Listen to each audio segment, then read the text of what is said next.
Here we go. Far back in the mists of ancient time, in the great and glorious days of the former galactic empire, life was wild, rich, and on the whole tax-free.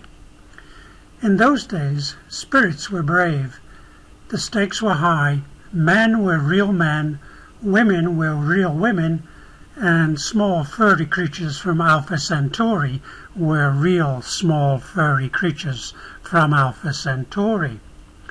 All dared to be brave, all dared to brave unknown terrors, to do mighty deeds, to boldly split infinitives that no man had split before. And thus was the empire forged. Many men, of course, became extremely rich, but this was perfectly natural and nothing to be ashamed of, because no one was really poor, at least no one worth speaking of. And for these extremely rich merchants, life eventually became rather dull, and it seemed that none of the worlds they settled on was entirely satisfactory. Either the climate wasn't quite right in the later part of the afternoon, or the day was half an hour too long, or the sea was just the wrong shade of pink. And thus were created the conditions for a staggering new form of industry, custom-made luxury planet building. The home of this industry was the planet Magrathea, where vast hyperspatial engineering works were constructed to suck matter through white holes in space and form it into dream planets, lovingly made to meet the exacting standards of the galaxy's richest men. And so successful was this venture that very soon Magrathea itself became the richest planet of all time, and the rest of the galaxy was reduced to abject poverty. And so the system broke down, the empire collapsed, and a long, sullen silence settled over the galaxy, disturbed only by the pen-scratchings of scholars as they labored into the night over smug little treatises on the value of a planned political economy. In these enlightened days, of course, no one believes a word of it. Meanwhile, on Zaphod Beeblebrox's ship, deep in the darkness of the Horsehead Nebula. I'm sorry, I just don't believe a word of it. Listen to me, Ford. I found it. I swear, I found it. Magrathea is a myth, a fairy story. It's what parents tell their kids at night if they want them to grow up to be economists and we're currently in orbit around it. Zaphod, I can't help what you may personally be in orbit around, but this ship... Computer.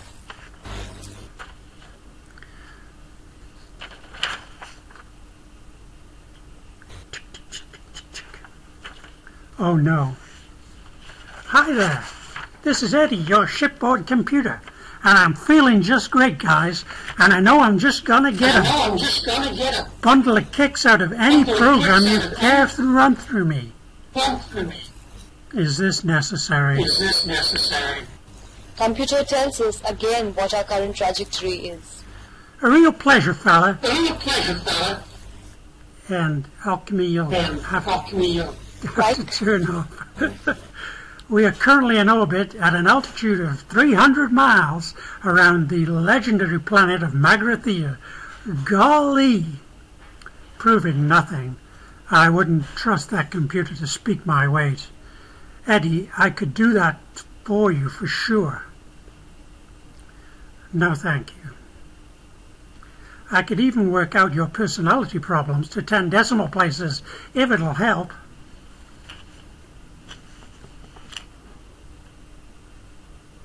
That Ford, we should have dawn coming up any minute now on the planet, whatever it turns out to be. Yeah, okay. Let's just take a look at it. Computer? Hi there. What can I do for you? Anything.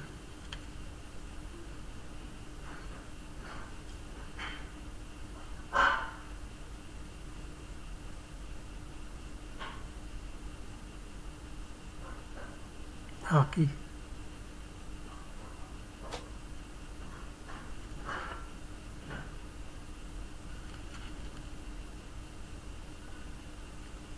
Not hearing you, Rocky.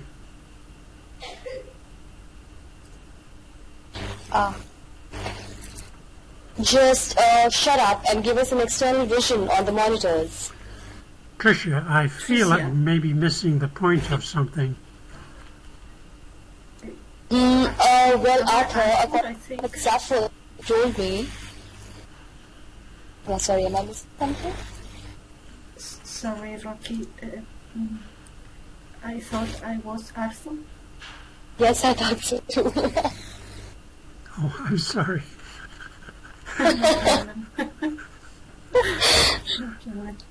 Should I repeat or yes, can please. Go on? Yeah, no, please read it. Okay, Arthur then. Tricia, I feel I may be missing the point of something. Oh, well, Arthur, according to what Zafir's told me, Magrathea is a legendary planet from way back, which no one seriously believes in. A bit like Atlantis, really. Oh, except the legends say the Magratheans used to manufacture planets.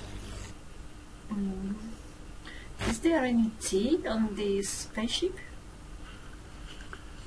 Arthur Dent had basically assumed that he was the only native ape descendant Earthman to escape from the planet Earth when it was unexpectedly demolished to make way for a new hyperspace bypass, because his only companion, disconcertingly called Ford Prefect, had already revealed himself to be from a small planet somewhere in the vicinity of Betelgeuse, and not from Guildford after all. So when, against all conceivable probability, they were suddenly rescued from certain death in space, in deep space, by a stolen starship manned by two people, one of whom is Ford's semi-brother, the infamous Zaphod Beeblebrox, and the other of whom is Tricia Macmillan, a rather nicely descended ape person Arthur once met at a party in Islington. It could only be because the ship was powered by the infinite improbability drive, which of course it was. Slowly, majestically, this starship begins its long descent towards the surface of the ancient planet, which might or might not be Magrathea. And we're going to pause for a second. Auntie, would you like to read the part of Ford?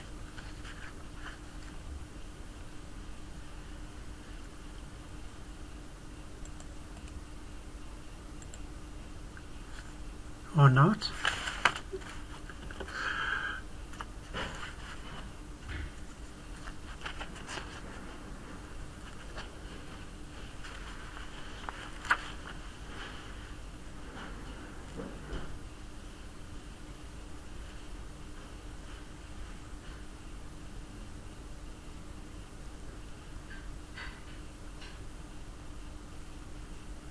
Auntie? Hi, I'm sorry, I didn't hear what you said, Roxy. Oh, can you read the part of Ford, please?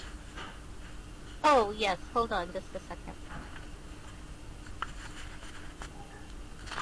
And could you also read the part of Trillion?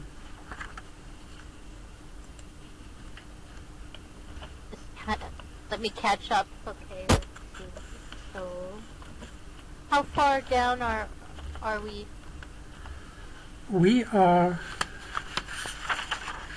on the second page. I've just done the narration. The narration says Arthur Dent had basically assumed that he was the only native ape-descended Earthman to escape from the planet.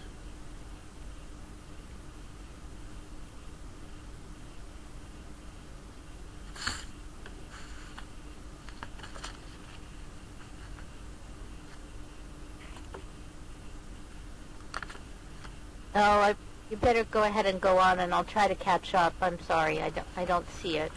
Okay, I'll carry on then with Ford. Well, even supposing it is. One second, Rocky. It is. Which it isn't.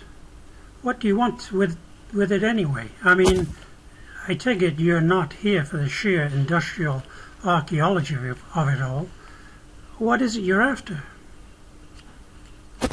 Well, it's partly the curiosity, partly a sense of adventure, but mostly I think it's the fame and the money.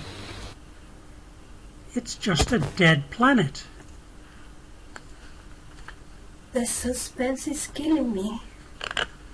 Stress and nervous tension are now serious social problems in all parts of the galaxy, and it is in order that this situation should not be in any way exacerbated that the following facts will now be revealed in advance. The planet in question is, in fact, Magrathea. The deadly nuclear missile attack, shortly to be launched by an ancient automatic defense system, will merely result in the bruising of somebody's upper arm and the untimely creation and sudden demise of a bowl of petunias and an innocent sperm whale. In order that some sense of mystery should still be preserved, no revelation will yet be made concerning whose upper arm has been bruised. This fact may safely be made the subject of suspense, since it is of no significance whatsoever. Arthur's next question about the planet is very complex and difficult, and Zaphod's answer is wrong in every important respect. Is it safe? Magrathea has been dead for 5 million years. Of course it's safe. Even the ghosts will have settled down and raised families by now.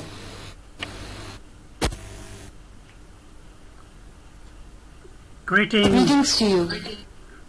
What? Who's that voice? Computer? Hi there. What is it? Oh, just some 5 million-year-old tape recording that's been broadcast at us.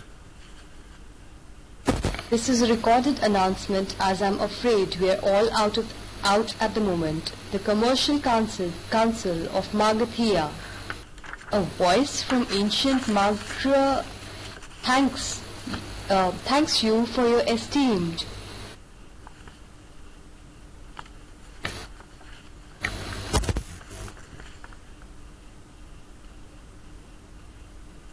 Okay. Visit, but regrets that the entire planet is closed for business. Thank you.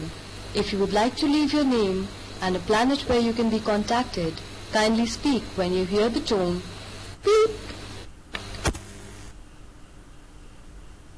They want us to get rid of us? What do we do?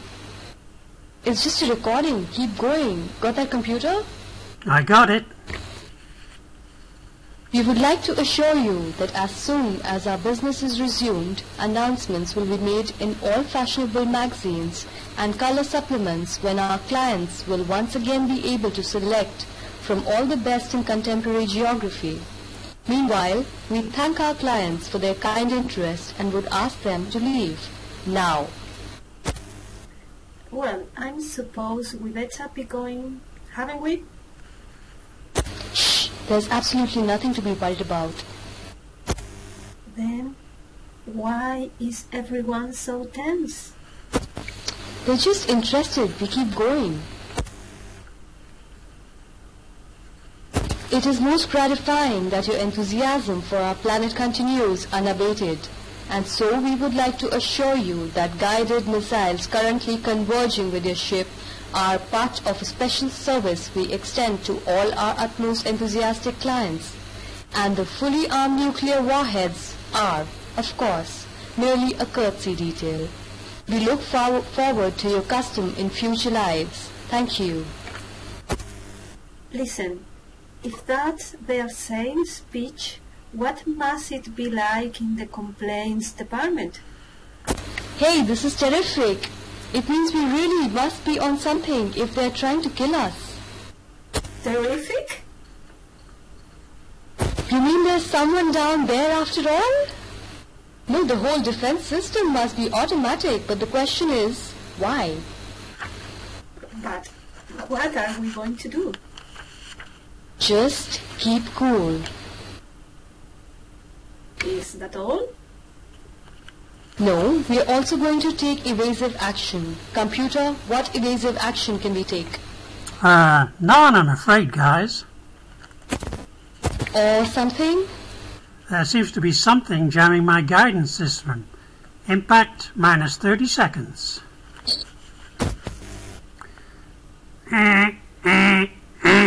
Sorry, I didn't mean to do that. Please call me Eddie if it will help you relax. Right. Look, we got to get manual control of the ship. Can you fly her? No. Can you? No. Ford? No. Fine, we'll all do it together. I can't either. I guess that. Computer, I want full manual control now. You got it. Good luck, guys. Impact minus 20 seconds.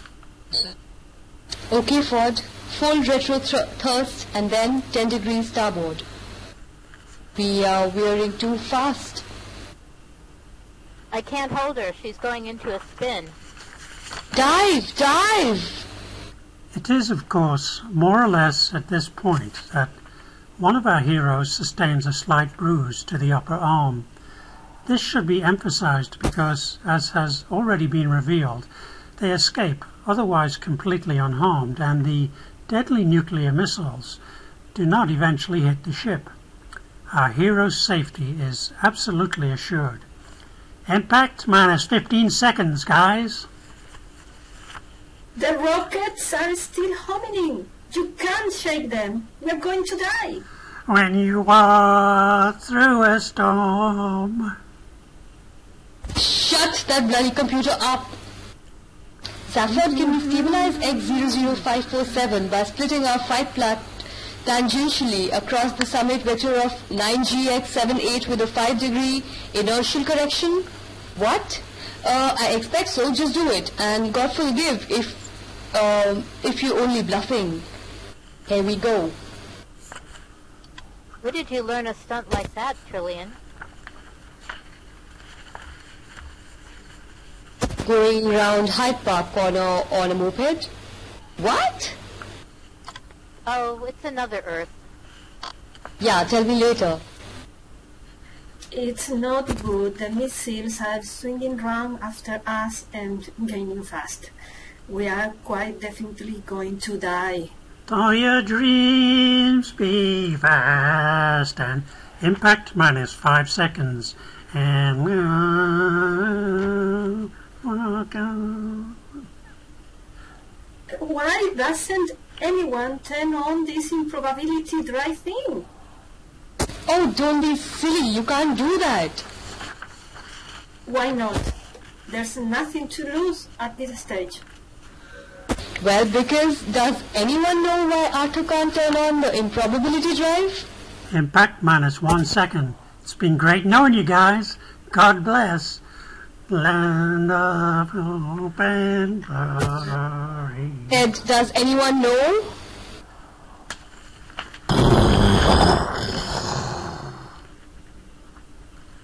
Oh, what the hell happened? Well, I was just saying that this suite here, you see, and if I... Where are we, Trillian? Exactly where we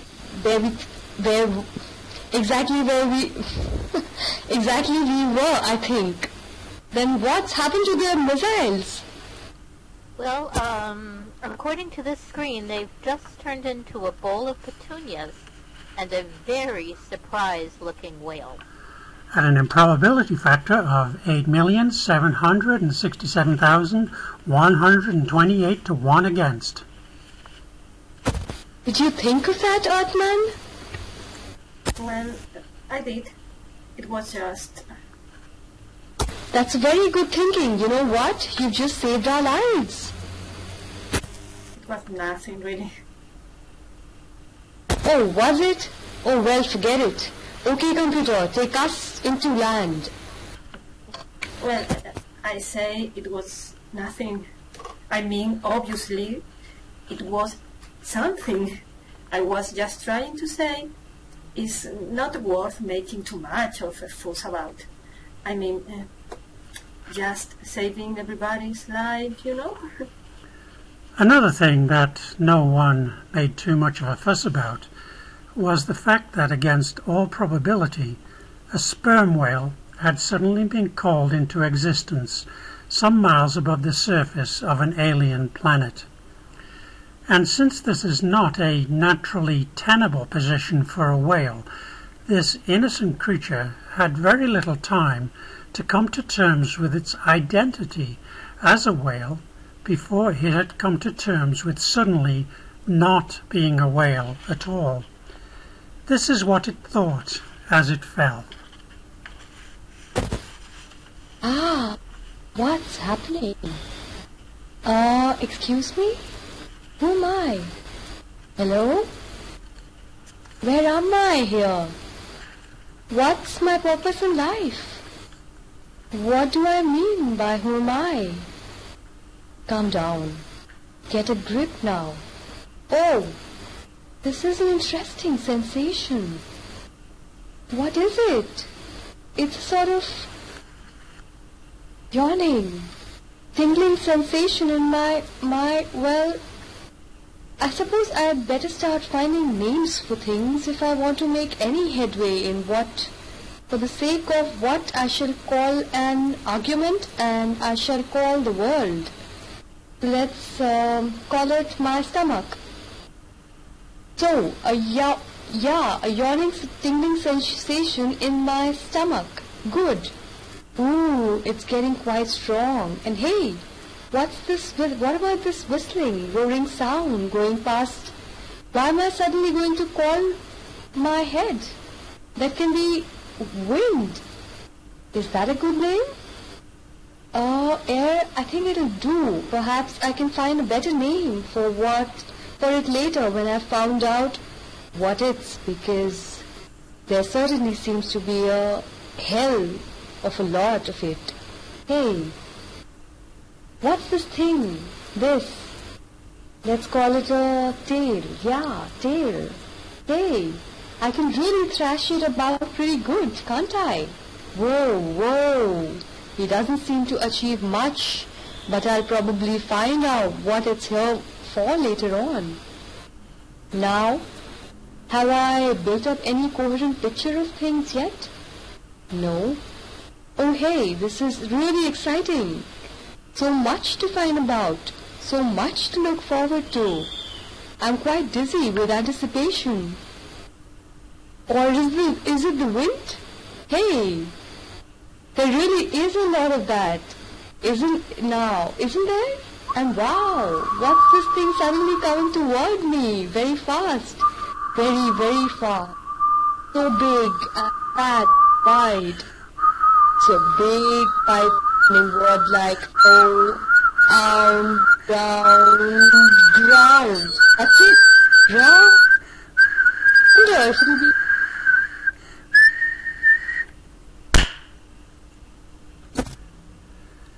Curiously enough, the only thing that went through the mind of the bowl of petunias as it fell was, "Oh no, not again."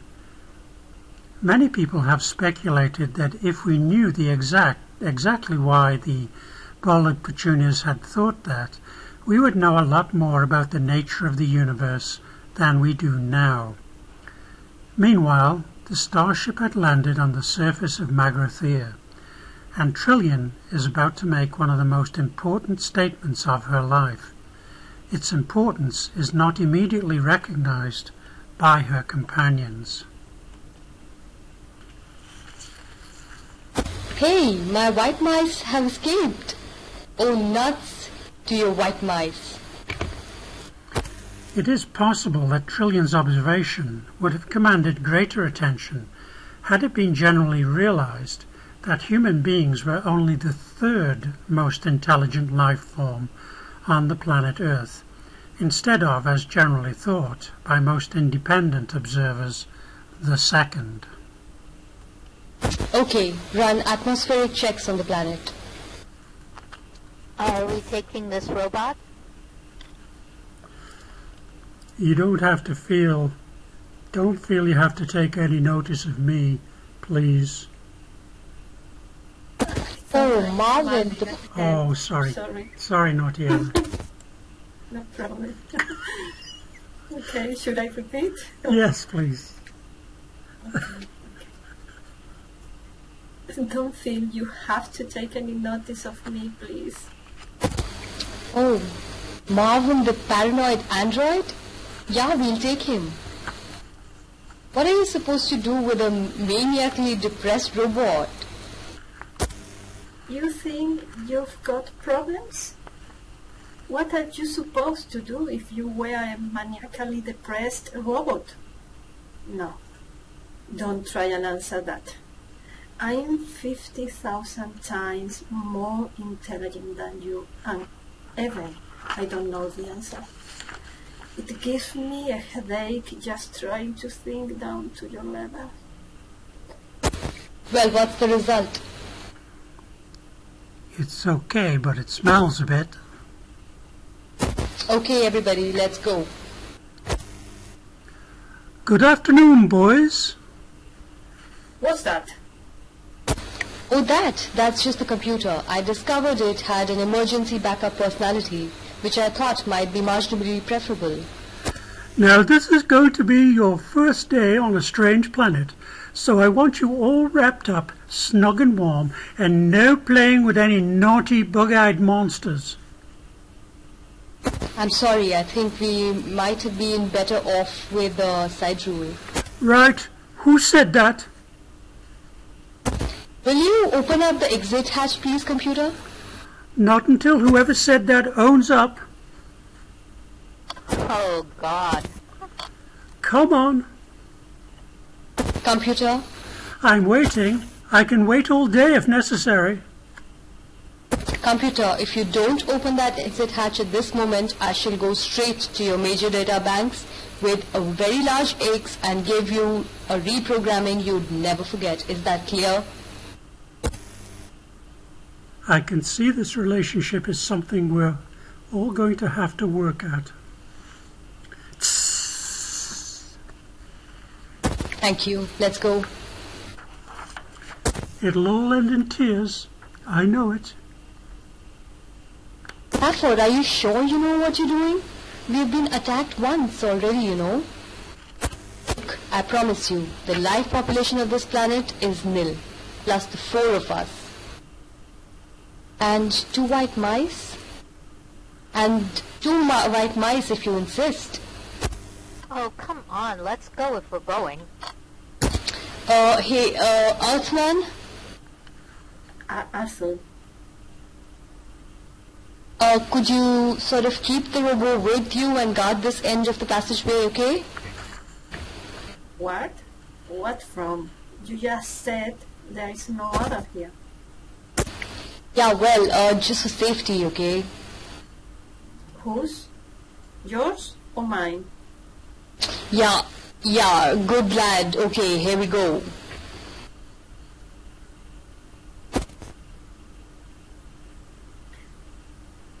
Well, I hope you all have a really miserable time. Don't worry, they will.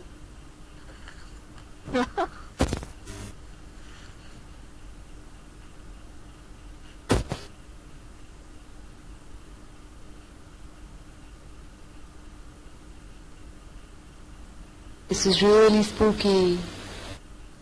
Look at all this. Galleries of derelict equipment just laying about. Does anyone know what happened to this place in the end? Why did the Magrathians die out? Something to do, I suppose. If I had 2 heads like you, Zaphod, I could have hours of fun banging them against a wall. Hey, shine the torch over there. There, what? Where, here? Well, we aren't the first beings to go down this corridor in 5 million years then. What do you mean? Look, fresh mouse droppings. Oh, your bloody mice. What's that light down the corridor? It's just a torch reflection. There's definitely something happening down there. No. Listen. The Hitchhiker's Guide to the Galaxy is a very unevenly edited book and contains many passages which simply seemed to its editors like a good idea at the time. One of these supposedly relates the experiences of one Vít Vujicic, a quiet young student at the University of Maxamegalon who pursued a brilliant academic career studying ancient philology, transformational ethics, and the wave harmonic theory of historical perception. And then, after a night of drinking pan-galactic goggle blasters with Zaphel Beeblebrox, became increasingly obsessed with the problem of what had happened to all the biros he bought over the past few years. There followed a long period of painstaking research, during which he visited all the major centers of biro loss throughout the galaxy, and eventually came up with a rather quaint little theory which quite caught up the public imagination at the time.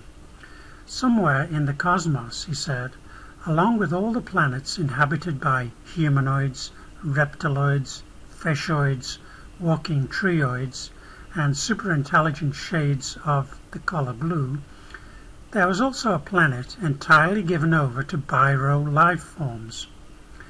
And it was to this planet that unattended biros would make their way, slipping quietly through wormholes in space to a world where they knew they could enjoy a uniquely biroid lifestyle, responding to highly biroid-oriented stimuli, in fact leading the biro equivalent of the good life. And as theories go, this was all very fine and pleasant, until Vít Vujicic suddenly claimed to have found this planet, and to have worked there for a while, driving a limousine for a family of cheap green retractables. Whereupon he was taken away, locked up, wrote a book, and was finally sent into tax exile, which is the usual fate reserved for those who are determined to make a fool of themselves in public. When one day an expedition was sent to the spatial coordinates that Vujicic had claimed for this planet, they discovered only a small asteroid inhabited by a solitary old man who claimed repeatedly that nothing was true, though he was later discovered to be lying.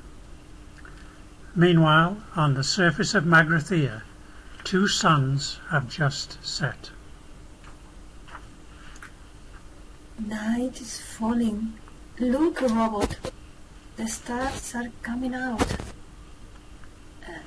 I know, Richard, isn't it? But that sunset, I've never seen anything like it in my wildest dreams. The 2 suns. It was like mountains of fire burning into space. Yes, I've seen it. It's rubbish. We only ever had the one sun at home. I came from a planet called Earth, you know? I know. You keep going on about it. It sounds awful. No, it was a beautiful place. Did it have oceans? Oh yes, great wide rolling blue oceans. Can't bear oceans.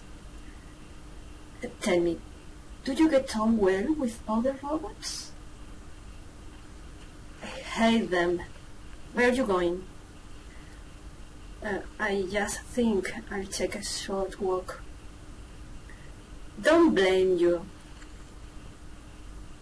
Good evening. Who?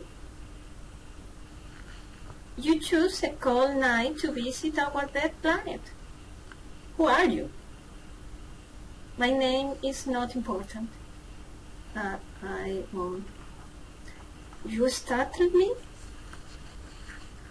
Do not be alarmed. I will not harm you. You shot at us. They weren't my size. Merely an automatic system. Ancient computers range into the long caves deep in the bowels of the planet, take away the dark millennia. I think they take the occasional pot shot to relieve the monotony. I am a great fan of science, you know. Really? Oh, yes. Oh. You seem ill at ease. Yes, well, no disrespect, but I gathered you were all dead. Dead? No, we have but slept. Slept? Yes, through the economic recession, you see. What? Well, 5 million years ago, the galactic economy collapsed, and seeing that custom-built planets is something of a luxury commodity. You know we build planets, do you? Oh, well, yes, I sort of gathered. Fascinating trait. Doing the coastlines was always my favorite. Used to have endless fun doing all the fiddly bits and fjords. Anyway, the recession came, so we decided to sleep through it. We just programmed the computer to revive us when it was all over. They were index linked to the galactic stock market prices, you see, so that we'd be revived when everybody else had rebuilt the economy enough to be able to afford our rather expensive services again. Good God, that's a pretty unpleasant way to behave, isn't it? Is it? I'm sorry. I'm a bit out of touch. You must come with me. Great things are afoot. You must come now, or you will be late. Late? What for? What is your name, human? Dent. Arthur Dent. Late. As in the late Dental thundered. It's a sort of threat, you see. Never been very good at them myself, but I'm told they can be terribly effective.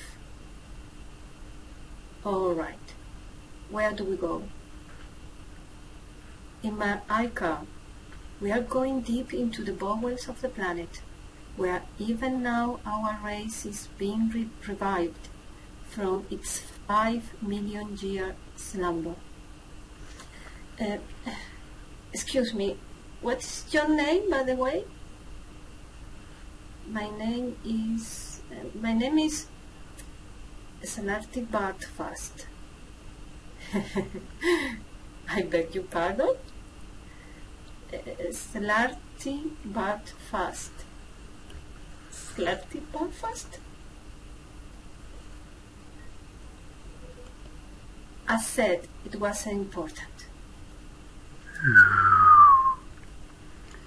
It is an important and popular fact that things are not always what they seem. For instance, on the planet Earth, a man had always assumed that he was more intelligent than dolphins because he's achieved so much. The wheel, New York, wars, and so on. Whilst all the dolphins had ever done was muck about in the water, having a good time. But conversely, the dolphins believed that they were more intelligent than man for precisely the same reasons. Curiously enough, the dolphins had long known of the impending demolition of Earth and had made many attempts to learn mankind to the danger. But most of their communications were misunderstood as amusing attempts to punch footballs or whistle for tidbits, so they eventually gave up and left the Earth by their own means, shortly before the Vogons arrived. The last ever dolphin message was misinterpreted as a surprisingly sophisticated attempt to do a double backward somersault through a hoop whilst whistling the Star-Spangled Banner. But in fact the message was this: "So long and thanks for all the fish." In fact, there was only one species on the planet more intelligent than dolphins, and they spent a lot of their time in behavioral research laboratories running round inside wheels and conducting frighteningly elegant and subtle experiments on man. Earthman, we are now deep in the heart of Magrathea. I should warn you that the chamber we are about to pass into does not literally exist within our planet.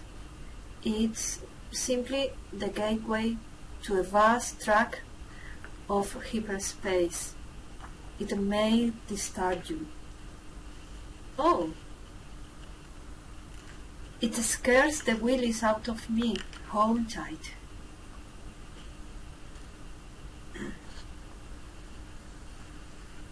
Welcome to our factory floor. The light. This is where we made most of our planets, you see. Does this mean you were starting it all up again now? No, no, no. For heaven's sake. The galaxy isn't nearly rich enough to support us yet. No. We've been awakened to perform just one extraordinary commission. It may interest you. There, in the distance, in front of us. Oh no. You see? The Earth! Well, the Earth Mark II, in fact. It seems that the first one was demolished 5 minutes too early, and the most vital experiment was destroyed. There's been a terrible hoo-ha, so we are going to make a copy from our original blueprints. Are you saying that you originally made the Earth? Oh yes. Did you ever go to the place? I think it's called Norway. What? No, I didn't. A pity. That was one of mine. 1 an hour, you know? Lovely, wrinkly eddies. I can't take this. Did I hear you say the Earth was destroyed 5 minutes too early? Shocking cock-up. The mice were furious. Mice? Yes, the whole thing was their experiment, you see. A 10 million year research program to find the ultimate question. Big jobs, you know. Look, could it save you all this bother if I just gave up and went mad now? Has Sloughty Bartfast flipped his lid? Are Ford, Zaphod and Trillian dying in fearful agony? Or have they simply slipped out for a quick meal somewhere? Will Arthur Dent feel better with a good hot drink inside him? Find out in next week's exciting installment of The Hitchhiker's Guide to the Galaxy.